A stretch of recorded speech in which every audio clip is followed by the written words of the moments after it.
Damos comienzo a un nuevo programa.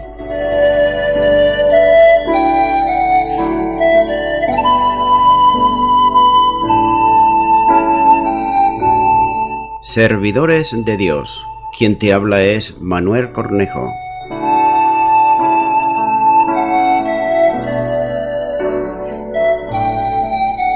Este es un programa que está respaldado por la Iglesia Evangélica Misión Evangélica de Cataluña.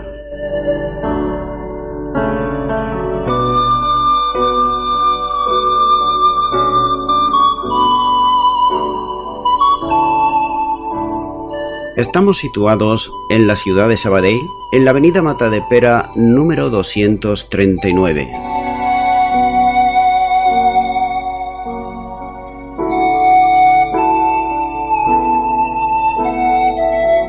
Antes de dar introducción a la palabra de Dios, estaremos poniendo una alabanza.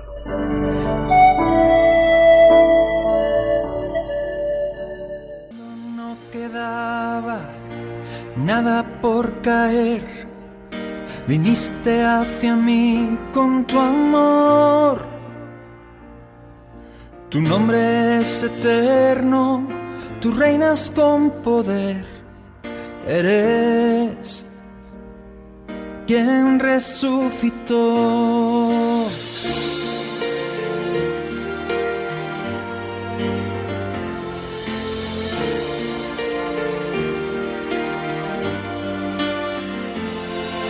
Escucha el sonido, escucha la canción, tus hijos celebrando tu amor. Nos hiciste luz, nos hiciste sal para brillar en tu corazón. Tu gloria es la razón, es fuego, es redención y eterna canción.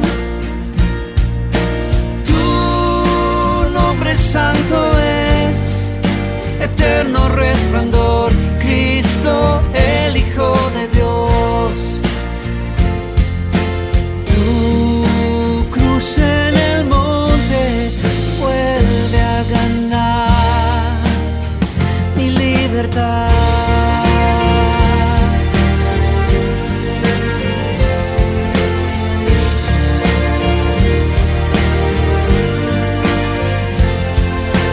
Todas esas aguas no me anegarán. Escuché mi nombre en tu voz. Hijo, está tu Dios aquí, el Santo de Israel. Yo soy tu Salvador. Tu gloria es la razón, es fuego, es redención y eterna canción. Tu nombre santo es eterno resplandor, Cristo el Hijo de Dios. Tu cruz en el monte vuelve a ganar mi libertad.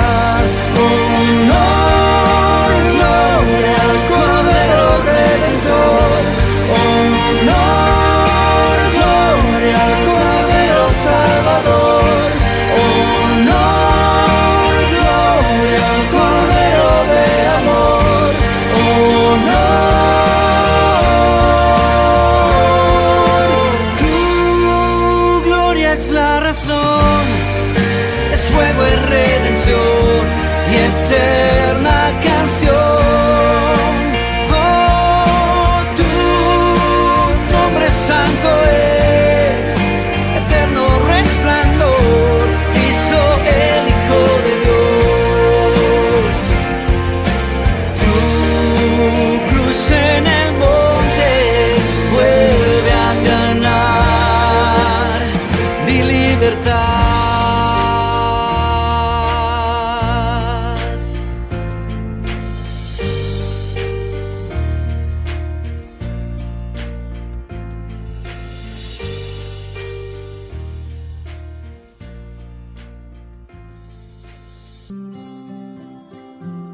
Y de nuevo, tras la pausa musical, estoy ya con todos ustedes para estar compartiendo la palabra de Dios, la Biblia, de una manera expositiva versículo a versículo, y en esta ocasión será en el libro de Hechos de los Apóstoles, capítulo 3, y estaré compartiendo los últimos versículos de este capítulo desde el 22 al 26, donde abarca el testimonio de los profetas.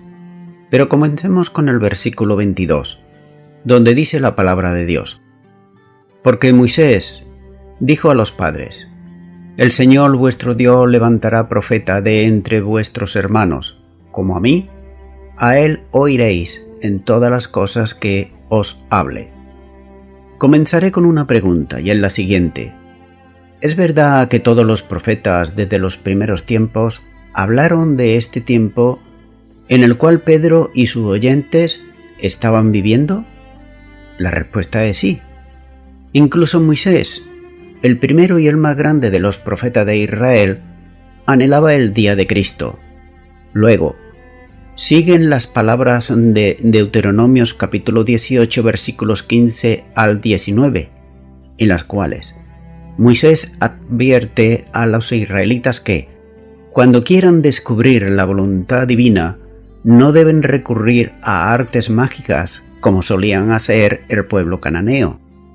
Y cuando el Señor tiene que comunicarle algo, dice Moisés, en Deuteronomios capítulo 18 versículo 15 y 19, dice lo siguiente: Profeta de en medio de ti, de tus hermanos, como yo te levantará Jehová tu Dios, a él oiréis. Mas a cualquiera que no oyere mis palabras que él hablare en mi nombre, yo le pediré cuentas. La referencia primaria de estas palabras de Moisés es a la institución de profetas en Israel, como un medio diseñado por Dios para hacer conocer su voluntad a su pueblo. Pero mucho antes de la época apostólica, esta profecía se interpretaba como ya que señalaba a un profeta en particular, es decir, un segundo Moisés, que iba a ejercer plenamente la función mediadora del profeta como lo había hecho Moisés. Entre los samaritanos y más tarde entre los ebionitas se veía al Mesías en función de este profeta semejante a Moisés, y tenemos claras pruebas, particularmente en el cuarto evangelio, de contemporáneos de Jesús que vieron esta forma de expectativa realizada en él. Cuando nos dice en el Evangelio de Juan capítulo 6 versículo 14: Aquellos hombres entonces vieron la señal que Jesús había hecho, dijeron: Este verdaderamente es el profeta que había de venir al mundo.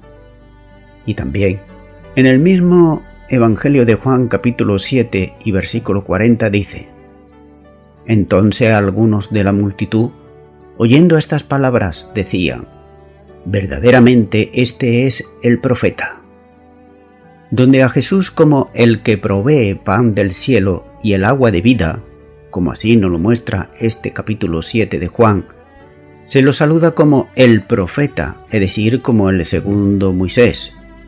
Juan 1 capítulo 2 en la segunda parte y el versículo 25, donde Juan el Bautista, vemos ahí que él niega que él mismo sea el profeta esperado. En la narración de la transfiguración, la orden desde la nube que envuelve la presencia divina, se oyó la voz que decía: a él oír. Marcos capítulo 9 versículo 7.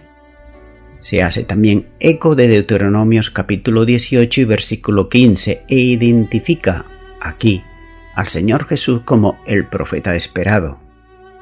Continúa ahora con el versículo 23, donde sigue diciendo la palabra de Dios: Y toda alma que no oiga a aquel profeta será desarraigada del pueblo.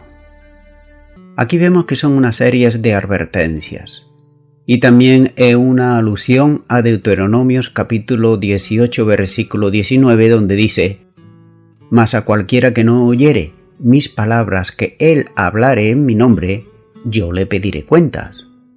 Así que, el rechazo del Señor Jesús era, y aún lo es en el día de hoy, un serio asunto en cuanto a la eternidad del hombre y la mujer.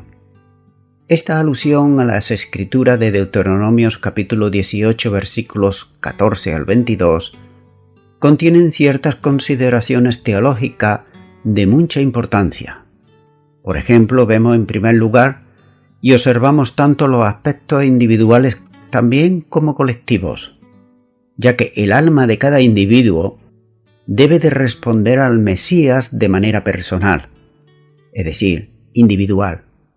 No es suficiente pertenecer al pueblo de Israel, no es suficiente a una religión determinada decir que se pertenece, sino que se ha de responder personalmente cada uno al Mesías, es decir, a Cristo Jesús. El segundo punto que vemos es la frase será desarraigada o totalmente destruido. Es una alusión a la Guerra Santa, ya que el mismo Dios limpiará su viña, y Dios les manda escuchar el mensaje de Cristo. Pero Dios encontró mala voluntad cuando su pueblo rehusaba obedecer a Jesús durante su ministerio terrenal. Ahora, de nuevo, les habla por boca de uno de los apóstoles de Cristo. Y sí, los israelitas continúan en su actitud de desobediencia, serán desarraigados, por tanto, del pueblo de Dios. Así que vemos que el tema de la salvación es un tema de suma importancia para el hombre y la mujer, ya que es una respuesta de fe de cada persona al Mesías de Dios. Y esto no quiere decir que, por ejemplo, por haber nacido en una familia de creyentes, por pertenecer a una raza determinada, tampoco por haber hecho obras o obediencia a las reglas, no son los nuevos criterios de salvación, sino que es por medio de la fe en Cristo Jesús.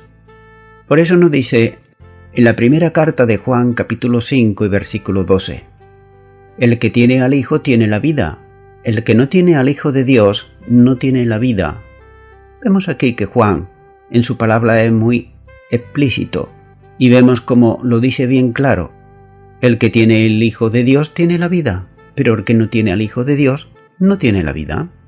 Así que vemos que ni la religión, ni las buenas obras, ni los criterios individuales de cada individuo, ni tampoco el pertenecer o ser de una raza determinada sirve absolutamente para nada. Lo importante es tener al Hijo de Dios en nuestros corazones. Continúa ahora con Hechos capítulo 3 y el versículo 24, donde sigue diciendo la palabra de Dios. Y todos los profetas desde Samuel en adelante, cuantos han hablado también han anunciado estos días.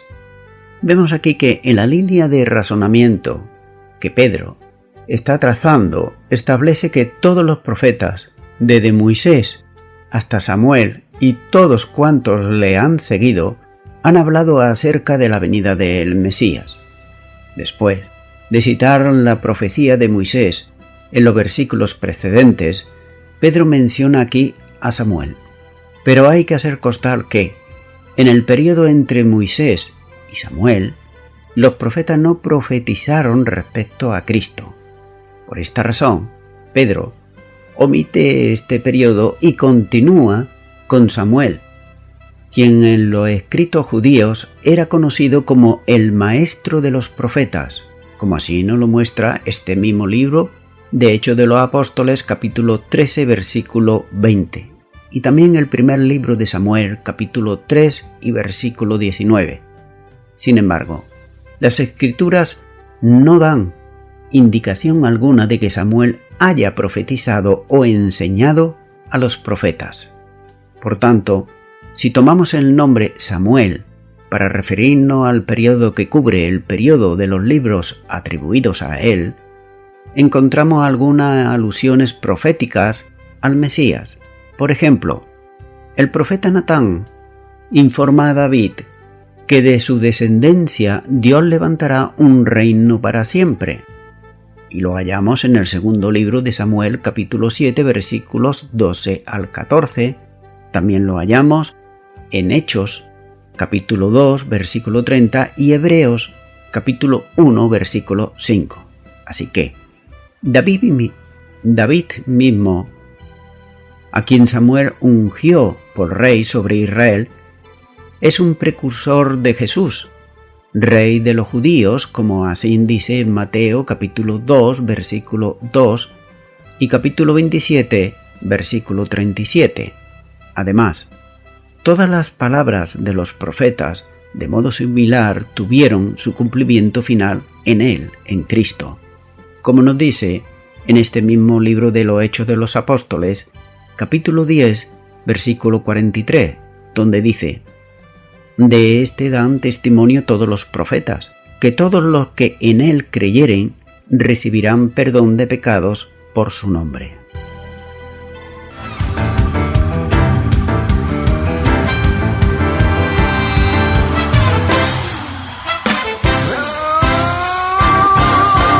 Cristo no está muerto, Cristo no está muerto, ay, pero que mi Cristo no está muerto.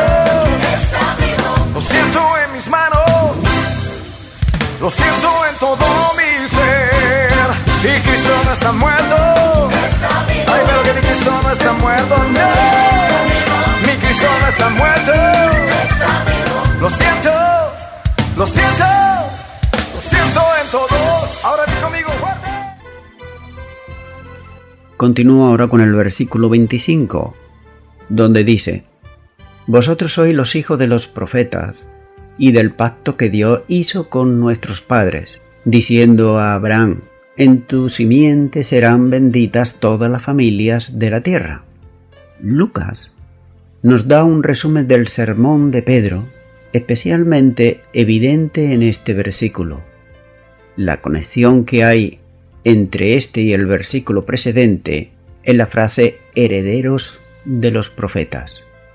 La traducción hijo de los profetas es una frase común en la traducción de la Septuaginta, como así lo muestra el primer libro de Reyes, capítulo 20, versículo 35, y también el segundo libro de Reyes, capítulo 2, versículo 3 y versículo 5. Pero, ¿quiénes son estos herederos? Pedro dice que son los oyentes, cuando él dice ustedes son. Según Pablo, las mismas palabras de Dios le fue confiada al pueblo judío, como dice Pablo en Romanos capítulo 3 versículo 2. Así que la frase herederos de los profetas, entonces, da a entender que los judíos fueron los receptores de las profecías que en el último término proceden de Dios y en forma de las Escrituras. Además, los judíos son herederos del pacto que Dios hizo con Abraham y su descendencia, como así nos lo muestra en Génesis capítulo 15, versículo 18, lo cual fue ya confirmado por la nación de Israel en los días de Moisés, como nos lo muestra también las mismas Escrituras en Éxodo capítulo 24, versículo 3 al 8. De manera que Pedro procede de los tiempos de Moisés hasta el periodo más temprano, en que Dios hizo el pacto con Abraham y le prometió a él y a su descendencia bendiciones incalculables. Además, Dios selló su palabra con un pacto que habría de trascender los siglos y que llegaría a beneficiar a todos los descendientes espirituales de Abraham, que es por la fe. Así que dijo Dios a Abraham: y a través de tu descendencia toda la familia de la tierra serán benditas. En el idioma griego, la palabra descendencia es semilla. Es el singular y así llama la atención a una persona. Pero Pablo usa la misma palabra semilla en singular cuando él escribe en Gálatas capítulo 3 versículo 16, donde dice: ahora bien, a Abraham fueron hechas las promesas, y a su simiente, no dice, y a las simientes, como si hablase de muchos, sino como de uno, y a tu simiente, la cual es Cristo. Por tanto, en sus prácticas teológicas, tanto Pedro como Pablo están llamando la atención a las personas de Jesucristo. Pedro cita directamente de la Septuaginta, que describe en la escena de Abraham ofreciendo a Isaac en el monte Moriah, Génesis capítulo 22, versículo 18. Tanto sus oyentes se consideran herederos del pacto que Dios hizo con Israel, pero sin embargo piensan que los gentiles no tienen ninguna participación en el pacto. Pero la bien conocida cita del Antiguo Testamento incluye a todas las naciones de la tierra, ya que Pedro nos la elabora aun cuando las palabras de la Gran Comisión y dice en Mateo 28, 19, «Haced discípulos en todas las naciones». Así que están registradas en forma indeleble en su memoria, ya que Pedro hace saber a su oyente, sin embargo, que Jesús ha venido a bendecirle a ellos primero, porque el Evangelio debe ser proclamado primero a los miembros de la casa de Israel primeramente, como así nos lo muestra Mateo 10, versículo 6, y también Romanos capítulo 1, versículo 16 y capítulo 2, versículo 10. Continúo ahora con el versículo 26. Este es el último versículo ya de este capítulo 3, donde dice la versión Reina Valera 1960. Dice lo siguiente: «A vosotros primeramente, Dios, habiendo levantado a su Hijo, lo envió para que os bendijese a fin de que cada uno se convierta de su maldad». Pero también Reina Valera 1989 dice el mismo capítulo y el mismo versículo: «Y después de levantar a su siervo, Dios lo envió primeramente a vosotros para bendeciros al convertirse cada uno de sus maldades». Vemos aquí que la primera palabra que dice es siervo. Cuando Dios levantó a su siervo, Dios determinó que Jesucristo tomara el lugar de Abraham para que se cumplieran las palabras dichas a Abraham, cuando le dijo: «A través de tu descendencia, esto es, Cristo, serán benditas todas las familias de la tierra». Génesis capítulo 12 y versículo 3. Por lo tanto, el verbo levantó no se refiere a la resurrección, sino a la designación de Cristo para servir como la descendencia de Abraham. Nótese que Pedro de nuevo llama a Jesús el siervo de Dios, lo que parece ser una forma corriente de llamarle, como lo sigue haciendo, por ejemplo, en este mismo libro de Hechos de los Apóstoles, capítulo 4, versículo 27 y versículo 30. Así que Pedro obtiene esta etimología del Antiguo Testamento e identifica a Jesús como el siervo sufriente, que nos dice en el Antiguo Testamento en Isaías capítulo 52, versículo 13 y capítulo 53. También nos sigue diciendo este versículo 26 que le envió primero para bendecirles. La misión de Cristo era bendecir, en palabras y hechos, a los descendientes espirituales de Abraham. Nótese que Pedro, usando el verbo bendecir, vincula a Jesucristo con la cita acerca de Abraham, cuando dice: «a quien bendice Jesús primero». El texto claramente establece que él, Jesús, va primeramente a los judíos. Dios le envió primero a ustedes, dice. Por esto Pedro predica un sermón al auditorio judío en el pórtico de Salomón. En este momento, Pedro no entra en muchos detalles respecto de que el rechazo de Cristo por los judíos implica, por otro lado, una apertura hacia los gentiles. Y precisamente, esto también se deja notar en cuanto a lo que dijo el apóstol Pablo a los judíos en Antioquía de Pisidia, en Hechos capítulo 13, versículo 46, donde dice: «A vosotros a la verdad era necesario que se os hablase primero la palabra de Dios, mas, puesto que la desechasteis y no os juzgáis dignos de la vida eterna, he aquí, nos volvemos a los gentiles». Así que, ¿cuál es la bendición que Jesús concede? Pedro dice: se le envió para bendecirle, al convertirse cada uno de sus maldades. La bendición entonces es el arrepentimiento y a través del arrepentimiento, la salvación. Esta es una repetición del mandamiento de Pedro pronunciado antes en el versículo 19, con la diferencia de que entendemos que Cristo es clave en el proceso de convertirse las personas. Nótese que Pedro habla francamente cuando dice a los judíos que Cristo los hace volverse de sus maldades. Él, Jesús, es el Salvador de su pueblo. Por tanto, voy resumiendo ya lo de este capítulo 3. Así que vemos que a lo largo de este capítulo 3 de los Hechos de los Apóstoles hemos hallado verdaderas verdades bíblicas muy interesantes. Por ejemplo, el Señor Jesucristo manifestó la realidad de su poder y lo manifestó en las obras potentosas que realizó durante su ministerio aquí en la tierra. Él mismo dijo a quienes le cuestionaban que si no creían a su palabra, creyesen a las obras que él hacía. Juan capítulo 10, versículo 38. Aquellas obras testificaban de su condición como el Mesías enviado por Dios en el cumplimiento de las promesas, ya que Jesús de Nazaret, el enviado de Dios, murió en la cruz y fue resucitado por el poder de Dios.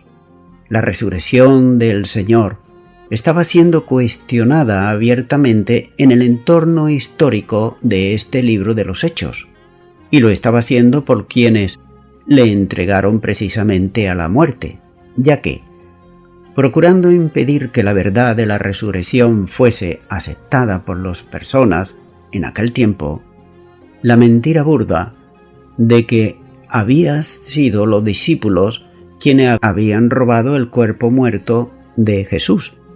Mateo 28, versículo 13. Esta mentira estaba circulando entre la gente de aquel tiempo, especialmente entre los judíos. Pero claro, nadie podía negar que el Señor Jesús había resucitado y se había presentado en Jerusalén en muchísimas ocasiones antes de ascender al cielo. Y esto por mucho que la mentira tratara por un lado o por otro de influir en la mente de la persona, aquellos que lo habían visto no le iba a convencer. También por otro lado vemos que la evidencia más clara de la resurrección sería que las obras que él había hecho en su ministerio, conocidas por todo Israel, fuesen hechas en su nombre por quienes proclamaban que había resucitado.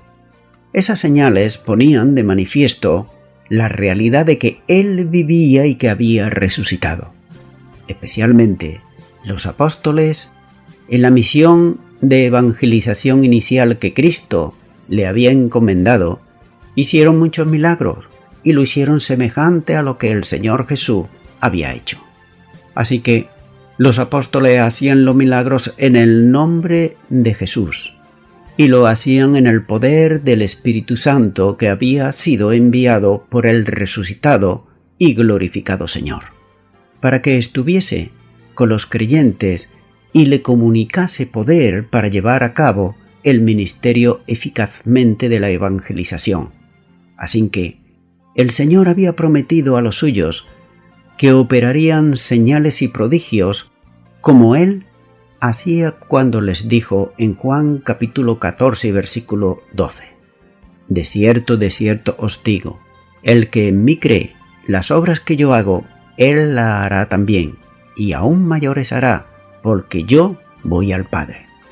De manera que el Espíritu Santo comunicaba a los creyentes el poder para hacer las obras sobrenaturales, que se relatan en el libro de los Hechos de los Apóstoles, mostrando ante todos la realidad de la resurrección del Señor Jesús.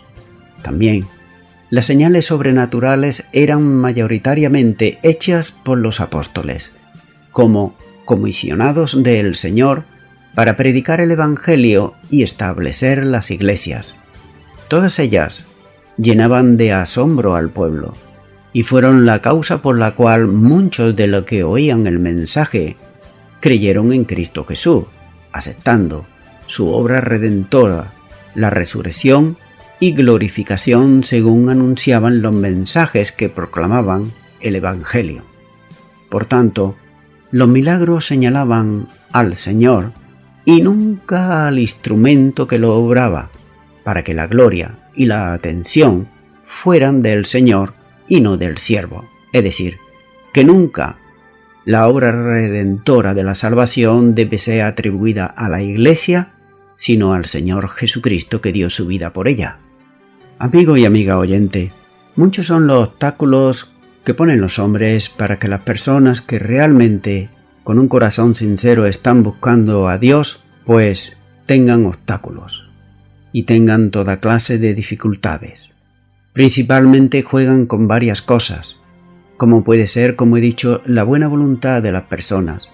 Otra también puede ser la ignorancia espiritual, ya que señalan multitud de deberes y obras que la Biblia no dice que se deban de hacer. Otra es que tales personas suelen estar en puestos de poder y por tanto solamente a ellos se les puede escuchar, como pasaba aquí también en el libro de los Hechos. Y también aquellos que trataban de impedir que el pueblo escuchara el Evangelio no solamente lo hacían en aquel tiempo, sino que son los mismos que también en esta época lo suelen hacer. Es cierto que Dios desea bendecirnos absolutamente a todo ser humano, tanto hombres como mujeres. Pero sabes, para recibir estas bendiciones de parte de Dios, el hombre y la mujer debe de arrepentirse de sus pecados, ya que de esta manera le vendrán tiempos de refrigerio y tiempos de gozo. Amigo y amiga oyente, si tú así lo deseas, hoy puede ser día de salvación para tu vida. Por tanto, yo te animo en este momento, en esta hora, a que puedas orar conmigo una oración para recibir a Jesucristo en tu corazón como Señor y Salvador. Ora conmigo ahí a donde estás y di: Señor Jesús, confieso que soy un pecador, una pecadora.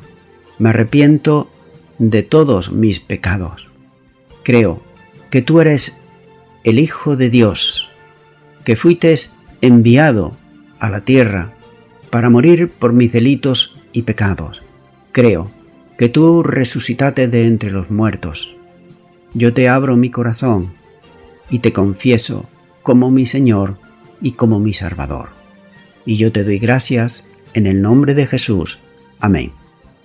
Amigo y amiga oyente, si tú de verdad has hecho esta oración de todo tu corazón, pues hoy comienza una nueva vida para ti. Claro está, que vas a seguir teniendo los mismos amigos, la misma familia, el mismo trabajo, todo igual. Pero espiritualmente verás las cosas muy distintas, ya que Cristo está en tu corazón. Por tanto, es necesario que tú ores a Dios en el nombre de Jesucristo. También es bueno que leas su palabra, la Biblia. Comienza por los Evangelios. También es bueno que para que crezcas espiritualmente puedas asistir a una iglesia cristiana evangélica donde se predique, se enseñe y se practique la sana doctrina y la palabra de Dios. Congrégate ahí y con el tiempo podrás crecer espiritualmente y también servir al Señor. Y a toda la audiencia, nuevamente me estoy despidiendo de todos ustedes y será Dios mediante hasta el próximo programa. Que Dios os bendiga a todos.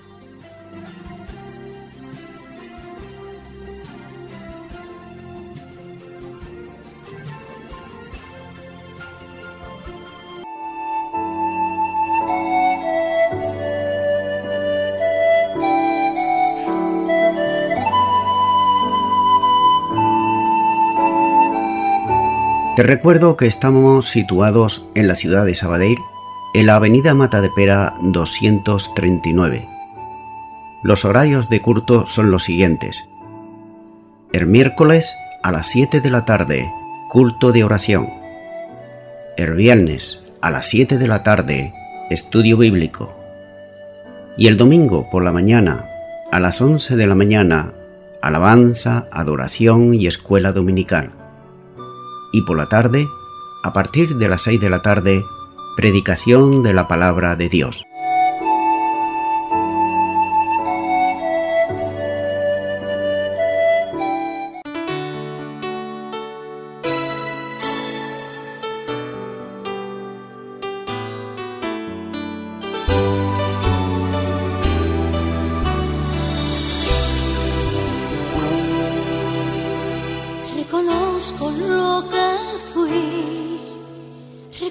reconozco mis errores, por eso mi gran Señor te pido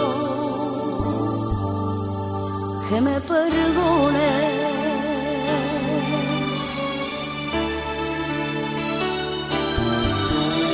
Reconozco que por mí dejaste tu trono en gloria y viniste aquí a morir para darme la victoria. Reconozco, mi Señor, tu gran amor y paciencia por lo que hiciste por mí. Hoy me humillo en tu presencia. Reconozco, mi Señor, que yo merecía morir, pero intercediste tú, dando tu vida por mí. Gracias, Señor, porque me diste la oportunidad de vivir eternamente, Señor. Aleluya.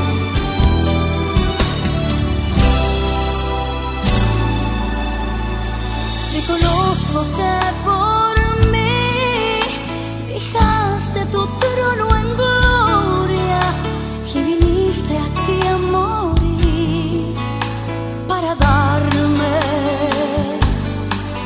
la victoria. Reconozco, mi Señor, tu gran amor y paciencia por lo que hiciste por mí. Hoy me humillo en tu presencia. Reconozco, mi Señor, que yo merecía morir, pero intercediste tú, dando tu vida por mí. Gracias, gracias, gracias, Señor, por tu grandeza y tu gran amor.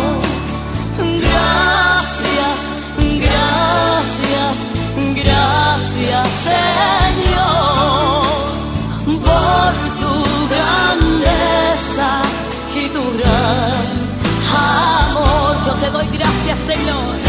Yo te doy gracias, Señor. Gracias, Señor, por tu amor. Aleluya. Y tu gran